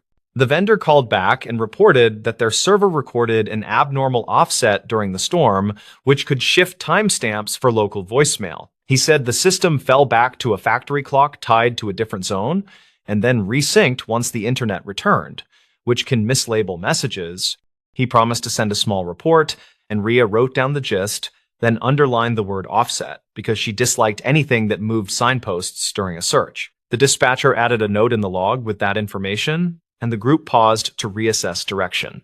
Rhea listened again and measured the gaps between key clicks and the turn signal chirp, and she kept hearing something like a vending machine compressor. She stepped into the hallway and held her phone down by the ice machine, and her recording later showed the same humming cadence. The voicemail might not have been a live plea from a ditch, but could instead be a message recorded in the building and then captured by the motel system during the storm. She asked Cal whether any old messages archived on the server could return as new after a reset. Cal admitted that he had once lost all messages after a lightning strike and then found them again as new after a technician visit. He said the phone guy joked about ghosts calling back to settle their bills, which did not sound funny to Rhea at that moment. She pressed for dates and asked whether past incidents lined up with heavy weather, and he nodded toward a clipboard full of repair tickets. The dates matched cold weeks when snow slid from the roof, and the idea of an old message waking up felt more likely with each line. The next step was to figure out who had left the recording, and whether the details pointed to the East Spur or somewhere entirely different. Rhea asked for prior registration cards for room 26, and Cal produced a stack bound with a rubber band that snapped on the counter. She gently sorted through and found a multi-night stay from late last winter under a name that also did not match a license. The rate was discounted for cash, and the note column said, "Truck Lot View," which fit the sound of idling engines in the message. She then called the State Patrol office and asked for any incidents last winter that involved a bent guardrail near any similar marker numbers. The trooper on duty searched reports and told her there had been a slide-off on the West Highway spur near marker 32 during a storm in late February. He said the driver had fled before dawn, and a passing snowplow called it in, and the car was recovered later without injuries, according to the archived calls. That wreck would have put a person back in town by breakfast, and possibly in a motel room across from trucks. Rhea returned to the audio and timed the interval between the words and the faint elevator clap, and then timed the lobby elevator with her own phone recording. The match was not perfect, but close enough that a court would likely call it consistent under ordinary conditions, according to her training notes. She also realized the turn signal chirp probably belonged to a guest being dropped at the front door, not a car on the highway. The dog bark could have been a pet in the lot, which often happens near the vending area after check-in. She asked the radio operator to broadcast a simple clarification and to slow the east spur sweep while a second team checked the west. The deputy, who remembered the bent rail on the east, admitted he might have mixed the side of the county in his earlier note, which happens when shifts run long. The west team found the old repair spot with fresh snow around the posts and an evidence marker for a past accident half buried under ice. It seemed the voicemail referenced a prior event that had already closed, and their winter storm had wrapped it in new confusion. Rhea then visited the neighboring diner, where the night shift sometimes noticed details people forgot to hide, and she asked about the guest who paid in cash. The server, a college student named Del Finch, said a man sat alone near the window around 9, then stepped outside to take a call. Del remembered because the man cupped his hand over the motel phone receiver in the lobby, which struck Del as old-fashioned, and then asked for a ride to the bus station. That would place the phone call inside the building. During the same hour, the voicemail claimed she requested the motel camera footage for the hallway by room 26, and Cal said the system stored 2 weeks, which happened to straddle their storm.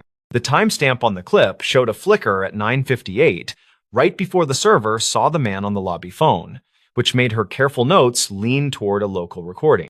A county technician extracted the audio from the clip, and while it was muddy, a mechanical ding from the elevator landed exactly where her earlier timing suggested. The odds of a live highway recording sharing those indoor sounds felt very small. The twist arrived quietly when the vendor finally sent logs that showed the voicemail database replayed queued items after resyncing and labeled some as new. One item matched a stored call from late winter last year that had been partially corrupted, then reconstructed during the reboot. The metadata showed room 26 as the destination for that older call, which explained the light and the stubborn message and made the puzzle sad rather than sinister. The message people heard belonged to a different night and a different problem that resolved without tragedy, and it had been pulled forward by a storm. Rhea wrote a summary for the incident file that emphasized the difference between live audio and replayed audio, then highlighted the risks during outages. She recommended an added step where dispatch confirms time against independent sources when a tip arrives through a system that just recovered. She also asked the motel to change their default message code and to put a note by the desk to call her office if room phones behave oddly after storms. Cal agreed and added a bright sticker to the binder with her number, which made her smile despite the long day.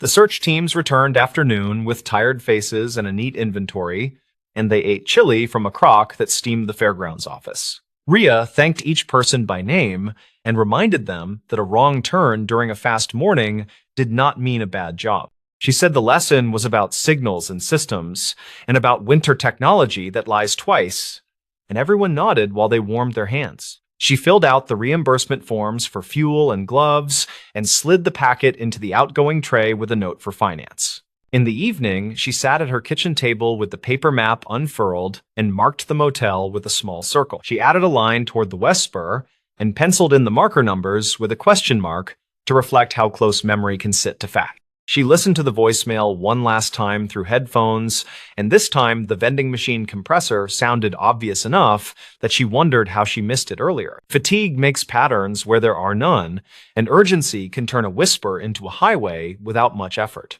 A week later, the vendor installed a firmware update that locked time against a battery backup so power glitches could not shift anything.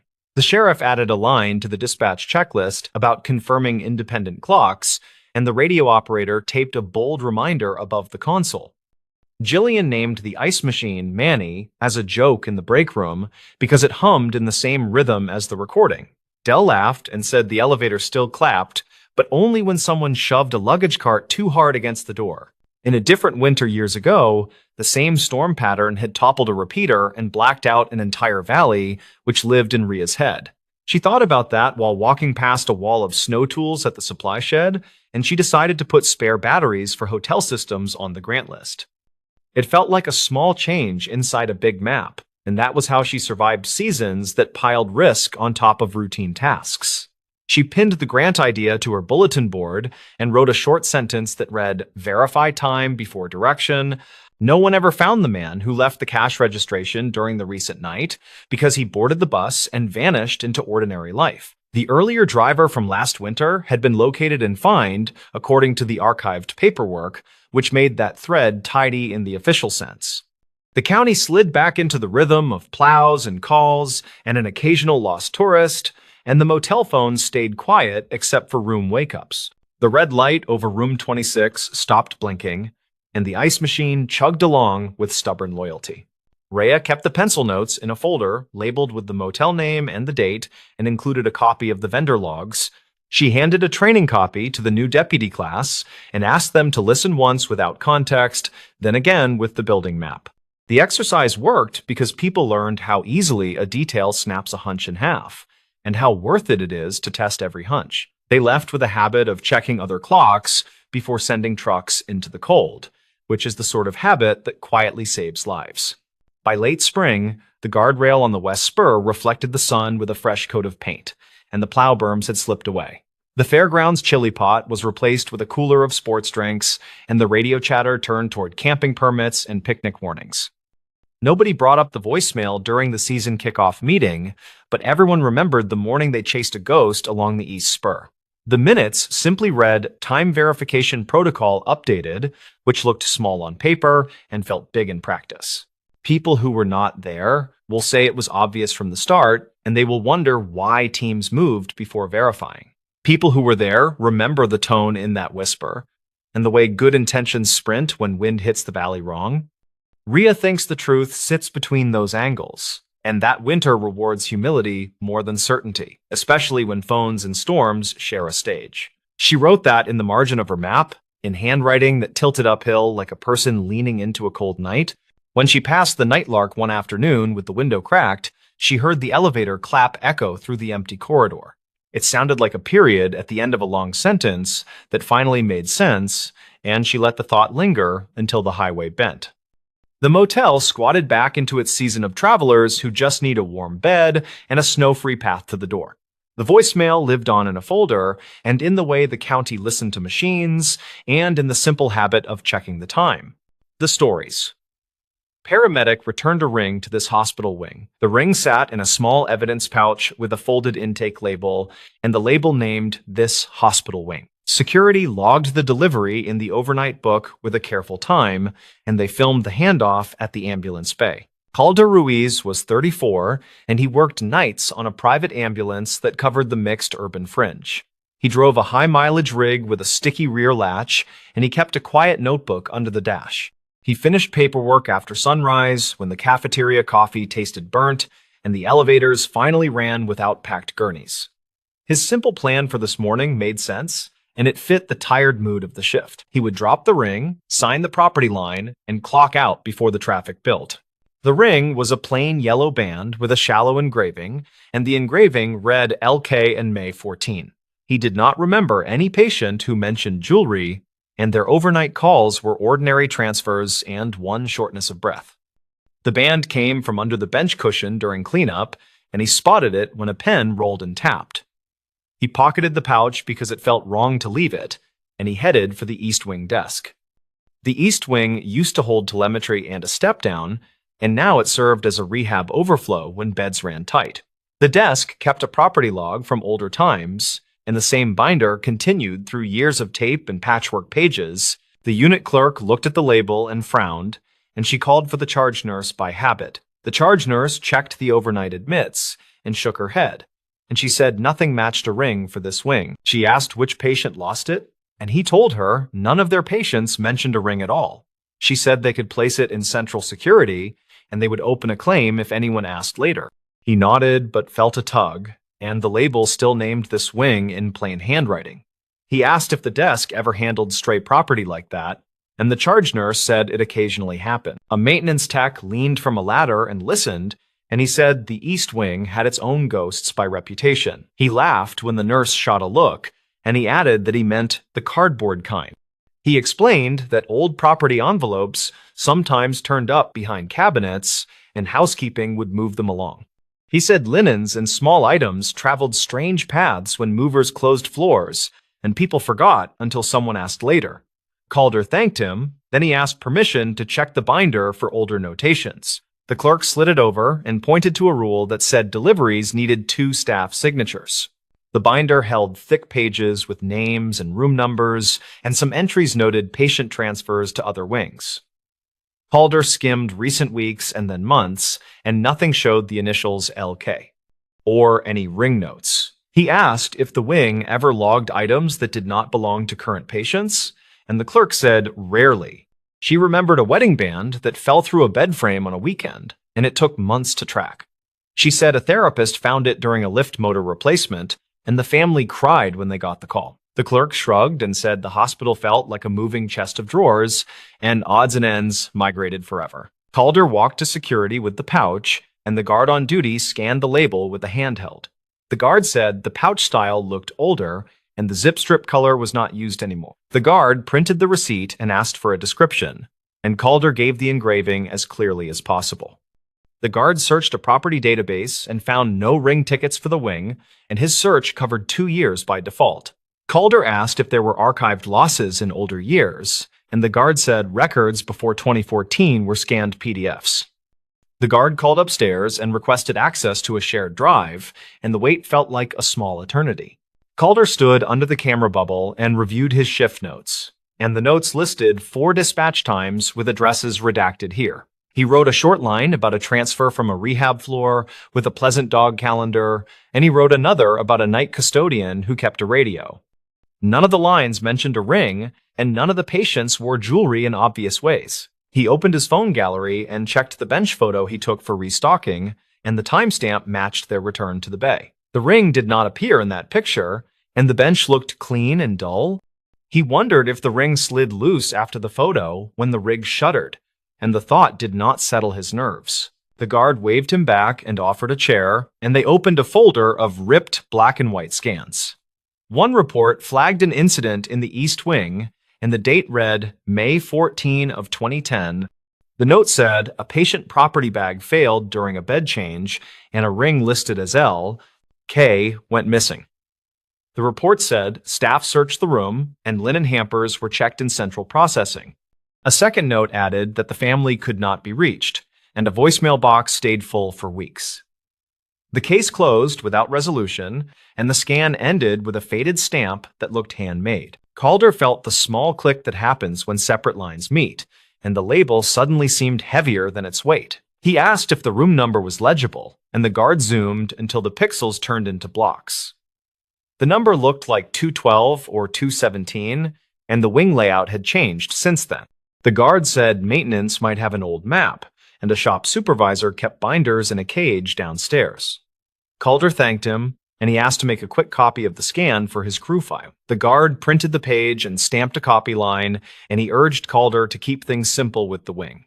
On the loading dock, a housekeeper pushed a rolling cart, and she mentioned hearing about a ring on the radio. She said her aunt worked here years ago as a transporter, and her aunt remembered a family who asked about LK. The aunt thought LK stood for Lena Kovacs, and that name showed up on a donor plaque somewhere. The housekeeper stressed that it was just a memory, and people mixed up stories after long shifts.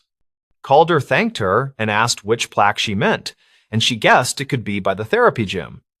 He made a note with a star, and he promised nothing beyond a respectful check. Maintenance loaned him a binder with a taped spine, and the old East Wing diagram showed rooms from 190 to 230. A paper tab marked a wall removal year in 2005, and the spaces had been reconfigured since that renovation. The diagram showed linen chutes and mechanical closets, and one chute lined up behind the current rehab gym.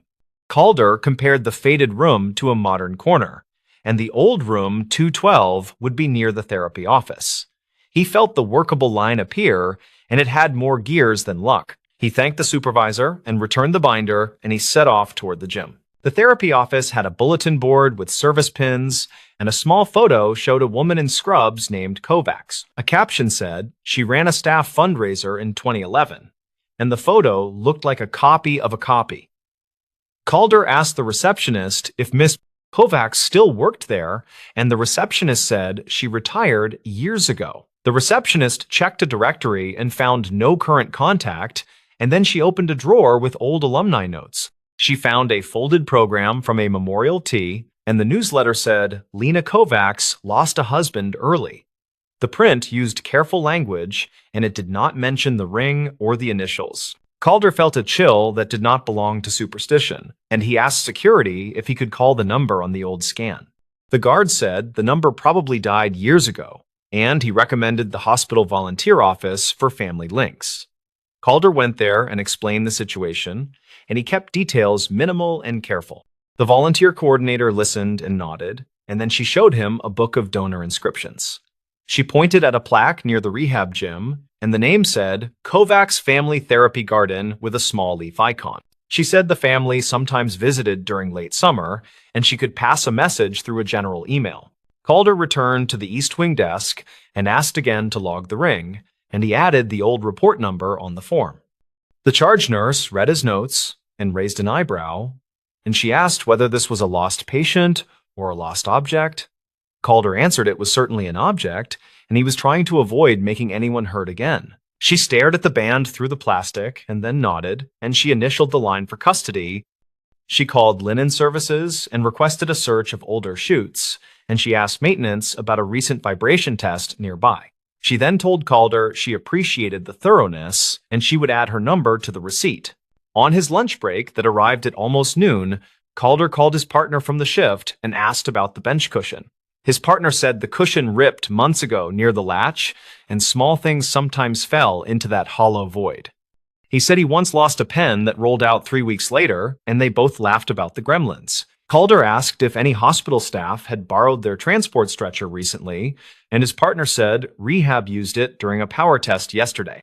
The partner said the rehab techs pushed the stretcher over a threshold that made the whole thing shudder. Calder pictured the ring jumping free inside the cushion, and the moment drew a simple line through time. He walked to biomedical engineering and asked about the rehab stretcher loan, and the tech on duty pulled an asset report. The report showed a loan to the East Wing therapy office, and the return time matched their arrival last night. The tech said the stretcher had a known rattle in the side rail, and small items could migrate if they slipped. Calder requested permission to inspect the rail, and the tech handed over a hex key with a cautious smile. He removed the end cap and tipped the rail, and a dust mix fell with a soft hiss. Nothing else emerged, and the ring hypothesis remained just that. And yet, it still felt reasonable. Calder tried laundry services next and asked whether a ring could travel from a chute to a truck and back. The supervisor said it happened rarely, and a ring could ride a torn bag to a cart and escape later. The supervisor said older chutes sometimes released surprises when motors kicked, and vibration made lost things walk. She said one time a pager chimed from a folded blanket, and everyone jumped because the model was ancient. She wrote down the ring details and promised to ask her staff, and she asked for the property receipt number. Calder thanked her and climbed the stairs because the elevator seemed suddenly crowded. A retired nurse named Myra arrived for a flu shot, and she recognized the old pouch design at the east desk. She said those pouches vanished after 2012, and she used to seal them with a blue strip. She looked at the initials and stopped, and she softly said Lena kept her maiden name for work.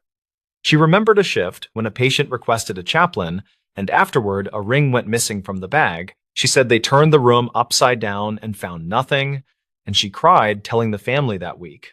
She asked whether the ring was truly here now, and the charge nurse said it was in security as of this morning. Calder asked whether Myra could share a statement, and she agreed to write a short note with dates as best she could. Her handwriting looked steady for a long history, and she described a bed change and a linen swap. She recalled a code earlier that day in a nearby room, and equipment had moved through the hallway quickly. She said carts piled up while everyone managed the chaos, and the chute doors swung as orderlies cleared hampers. She noted that Lena worked that corridor and often stayed late, and she kept paperwork near the therapy office. Myra ended by saying the family did not push a complaint, and the grief felt huge enough already. Calder added the note to the property file, and he asked security to copy the PDF and the asset report. The guards stapled everything carefully and wrote a short chain of custody line, and then he called his supervisor. The supervisor arrived and listened without interruption, and he nodded at each small connective piece. He said it sounded plausible that the ring traveled by linen or by stretcher rail, and the return timing fit. He asked whether anyone had reached the Kovacs family, and the volunteer office answered that a general email was sent. He decided the ring should be placed with the wing director for now, and then returned when the family responded. Calder walked the ring to the wing director with the charge nurse, and the director unlocked a small safe by the desk. The director read the file twice and looked out at the therapy gym, and he seemed to count years without words. He thanked Calder for not turning this into a story beyond the facts, and he said the path felt honest. He said sometimes the building kept tiny traps from old renovations, and objects slid back into daylight when ready. He placed the ring pouch on a velvet pad, and he wrote the time and his name with a careful hand. He said they would hold the ring in the wing, and they would make sure the right people heard. That afternoon, a volunteer returned with a printed email, and the message contained a phone number that still worked. The director asked Calder to stay as a witness, and they called the number on speaker in a quiet office. A woman answered and identified herself as Mira, and she said she was Lena's niece by marriage. She listened to the summary and asked a few precise questions, and her voice shook on the second. She said her aunt still wore a thin band and a chain, and this sounded like her husband's original ring. She said the family visited the garden plaque every May, and they never stopped asking about a lost ring. They met in a neutral conference room with frosted glass, and the director set the pouch on the table. Mira brought a small photo from 2010, and the ring in the picture looked like the one in the pouch. She asked to hold it for a moment, and then she breathed as if she had been underwater too long. She pointed to a tiny scratch on the inner edge, and it matched a bike fall from their early years together. She explained that the initials were his and hers, and the date marked the wedding by a justice in a quiet office.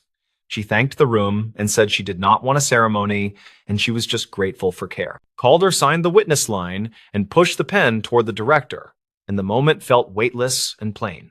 Mira asked whether anyone would mind if she visited the therapy garden, and the director offered to walk her there. She asked if the ring could remain with the wing for a little while, and she wanted to place flowers first. The director said the wing would be honored, and he promised to contact her if any details surfaced later. Calder stood back and watched the distance between grief and closure collapse, and it looked like a hallway finally cleared. He nodded to the charge nurse and pocketed his notebook, and he promised to replace the bench cushions soon. 2 days later, the linen supervisor called Calder and said a tech found a torn seam in the stretcher cover. The tear ran along a hidden edge that opened under vibration, and small things could hide there without notice. The tech also found a coin lodged deep inside, and its date hit the same era noted in the file. The supervisor said this was not proof of the ring path, and it felt like a friendly witness. Calder took a picture of the seam and added it to the binder, and he logged the maintenance request for replacement. The small chain of custody now included the rail and the cover, and the line grew stronger without pretending certainty. The wing director arranged a short gathering by the therapy garden, and a few staff who remembered Lena came by. They set a small card that said, "Returned to the East Wing," and they left space for a family decision. Mira arrived with her 2 cousins and a bouquet, and she asked if she could speak to the gathered staff. She thanked everyone for treating the story with hands open, and she said the ring could stay displayed for 1 week. After that week, she would take it home, and she would bring it back every May as a quiet practice. People nodded because the balance felt right, and the garden bench caught the late light gently. Calder watched from the edge with his coffee, and he remembered the pin that tapped the bench before he saw the ring. He thought about the way buildings hold on to things, and how people read meaning into dust and echo. He thought about dispatch logs that look cold until someone traces them, and then the script becomes a real day. He considered the lines that join strangers into an honest arc, and he respected each break where evidence speaks. The ring did not prove fate, and it did prove persistence, and it showed that care can be methodical. He left the garden before the applause faded, and he headed for the bay to start another shift. On his next overnight run, he noticed the new bench cushion, and it no longer swallowed dropped pens into hiding. He kept his notebook on the dash and wrote a line about the East Wing, and he kept the words simple. He wrote that a ring once traveled the hospital like a seed on wind, and the wind finally stopped here. He wrote that people made that stop happen by checking maps and calling quietly, and by not rushing a story. He wrote that the wing felt different now, and the difference came from patience more than any grand event. He closed the book and turned on the radio, and the night answered with the ordinary sound of work. Weeks later, the director sent a copy of a small framed note, and it now sat by the garden plaque. The note stated that a staff family recovered a long-missing ring, and it had rested here for a time. It stated that the return involved a paramedic, a clerk, a guard, a supervisor, and a retired nurse. It added that the file included a torn stretcher cover and a scan dated May 14 of 2010. It invited no legend and made no claim beyond the chain of quotes and receipts, and it felt right that way. Calder clipped the note into a shift binder and smiled, and then he got called out for a routine transfer. On the way past the East Wing doors, he slowed and looked in, and the desk lamp made the binder glow. The charge nurse raised a hand without words, and the unit seemed calm in the bright noon. He thought again about how evidence moves on small wheels and how the best stories stay quiet when finished. He considered how many families carry unclosed lines and how sometimes a lost object can stitch one shut. He knew this ring did not solve grief, and it gave shape to a memory that had gone thin with years. He swung the rig into the daylight and felt the road through the wheel, and the city rolled forward like usual. Months later, he learned that Mira returned each May with flowers, and she touched the glass with the ring inside. The volunteer office kept the file updated in a narrow drawer, and the drawer label read East Wing Recoveries. Security replaced the camera bubble over the bay and kept the old unit for parts, and they joked about relics. The maintenance supervisor finally tossed the torn cover after documenting it, and he felt oddly proud of the careful record. The hospital moved through another winter without big headlines, and the garden kept the same soft wind under the windows. Calder kept working nights and never chased mention, and the crew understood without any speech at all. He still told new hires one short version during checkout, and he kept the details clear of romance. He said a ring with initials LK turned up under a bench after a stretcher loan, and the label named this wing. He said the date on the old report matched the engraving, and the linen path explained the long delay. He said good records and patient calls made the circle close, and that promise is why they log everything. He said someone cried without making a scene, and that is how truth usually presents itself at work. Then he pointed to the property pouch drawer and the fresh bench cushion, and he told them to check twice. Calder visited the garden once more after a busy night, and he stood alone before the building woke completely. He watched sun slide across the plaque letters until the leaf icon warmed, and the quiet felt unearned and good. He thought of how small choices build bridges that do not announce themselves, and then one step reveals the span. He remembered a retired nurse who wrote a careful line and a housekeeper who shared a family guess. He remembered a guard who kept files neat and a director who knew not to fill silence. He placed his palm on the cool railing and chose no grand meaning, and he simply wished everyone a gentle day. The ring returned to this hospital wing by documented steps, and the steps were ordinary and human and steady. The story did not need a mystery beyond time and movement, and it showed how rooms keep modest promises. He considered that a bench cushion, a torn cover, and a faded scan can hold a family together again.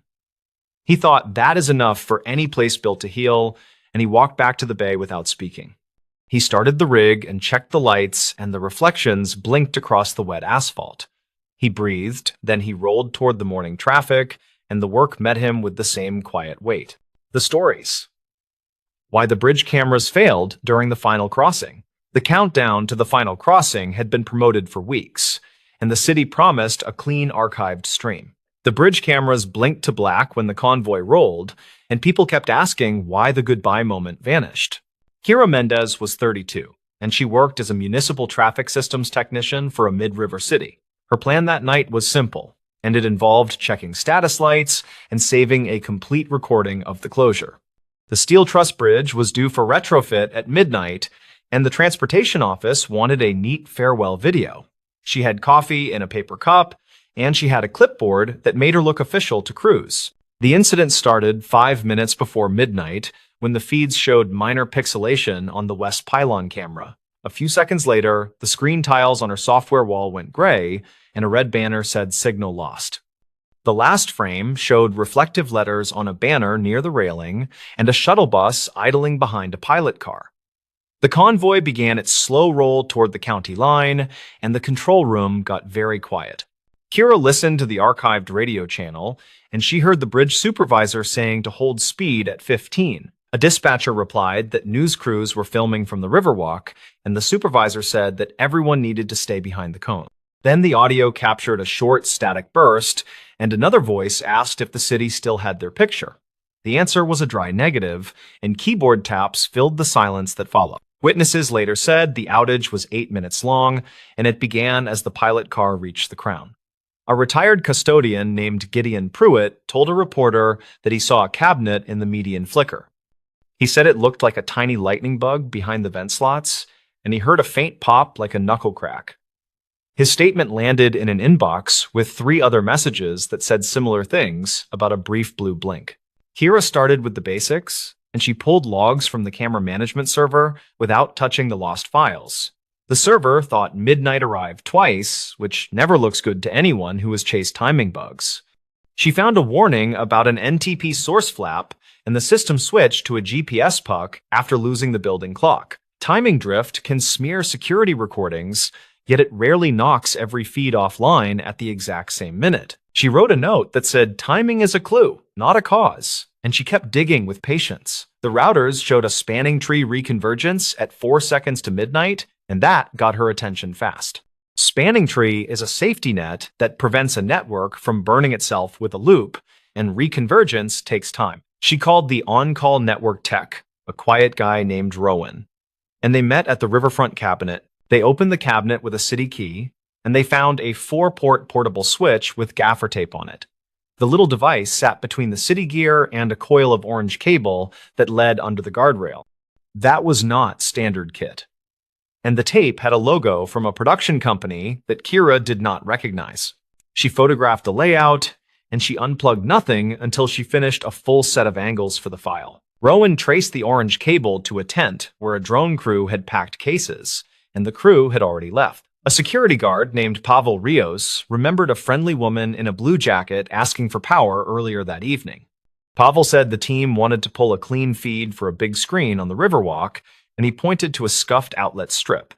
His witness statement sounded careful, and he signed the page with a slow, blocky hand. Kira compared the cabinet photos to her notes, and she noticed a second cable on a different VLAN. Someone had bridged the camera network to an admin line, which would let frames fly in circles until the tree shut ports. The timeline fit the gray tiles, and the 8-minute blackout matched the reconvergence delay for a loop across 2 closets. She still needed a trigger for the exact moment, and she did not like guessing when the city would ask for answers. She pulled dispatch logs for the Riverwalk power requests, and she listened to the whole night at double speed. A call at 11:59 reported a countdown clock failing near the viewing area, and a worker asked for a different outlet. Another call at the same minute said a heater had kicked on inside the west cabinet despite a warm night.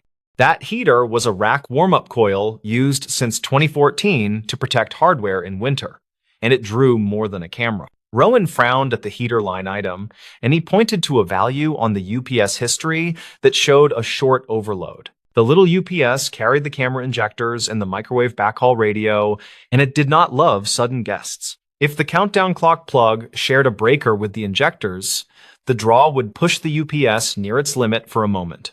Near the limit plus a loop is a bad hand, and the loop always wins, because the network saves itself by dropping links. Kira walked the Riverwalk the next morning, and she talked to two vendors who had rolled up cords at dawn.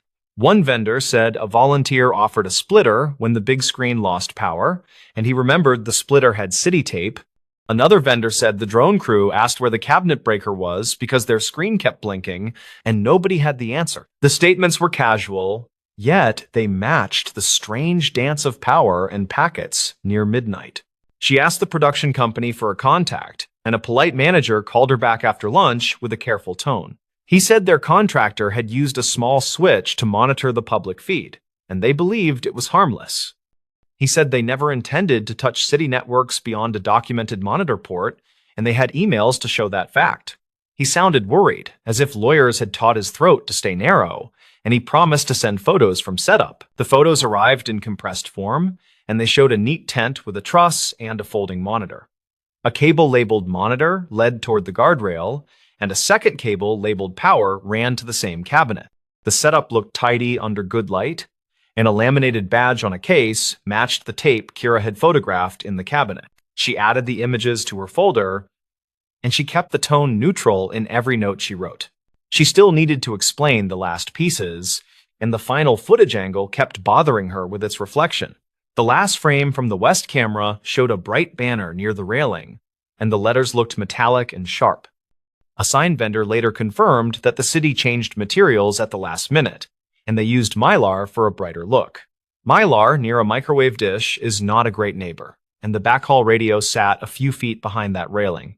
Kira climbed the tower stairs with Rowan, and they checked the dish for scuffs or misalignment under gentle wind. The dish was tight, and the cable made a clean loop that would please any inspector who had seen careless work.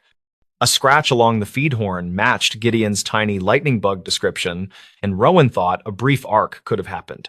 He said a floating ground could arc when a heater kicked in, while a loop forced the switch to rethink its links. They looked at the UPS again, and they saw a time-stamped blip that coincided with the heater line he had noticed earlier. A ground strap near the cabinet door had fresh tool marks, as if someone loosened, then tightened, then loosened again.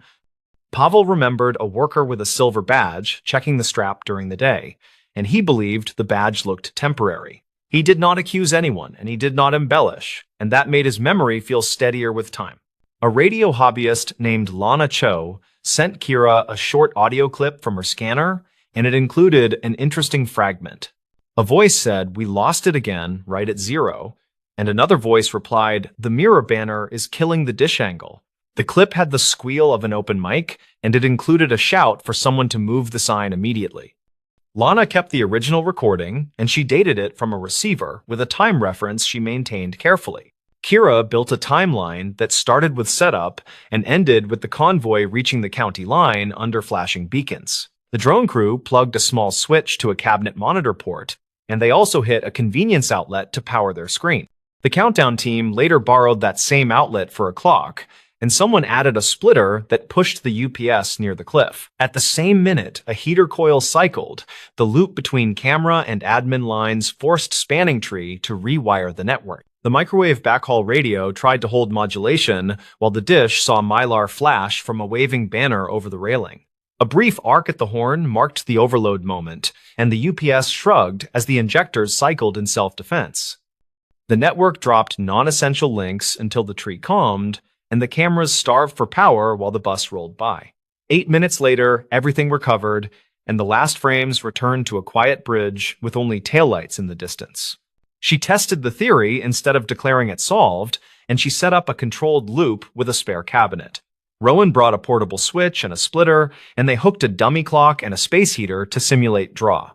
They hung a sheet of mylar behind a small dish, and they watched link lights as the UPS meter leaned into the red.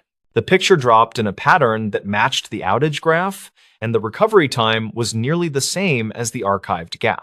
The city attorney asked for careful wording, and Kara kept her report plain and rooted in the logs and statements. She wrote that the outage was caused by a loop introduced by a third-party device connected to a cabinet switch. She wrote that concurrent power draw caused a protective brownout on the injector bank, and the mylar reflection reduced backhaul margin. She wrote that the combination aligned at the convoy start and the system behaved as designed to protect itself. There were no villains in the file, and there were only decisions that stacked until one more decision leaned on the pile. The production company paid an invoice for a review of future practices, and they issued a short apology that avoided dramatic language. The city barred portable switching devices from cabinets without written permits, and they posted a plain sign that said, "Do not plug in here." The Riverwalk now had a dedicated outlet post with a meter and a breaker that belonged to special events. Kira saved the last recovered frames in a folder marked Final Moments after the fact, and she kept a second copy offline. She did not watch them often, and she did not chase blame in private, and she slept fine despite a long week. The bridge sulked under scaffolding and tarps for months.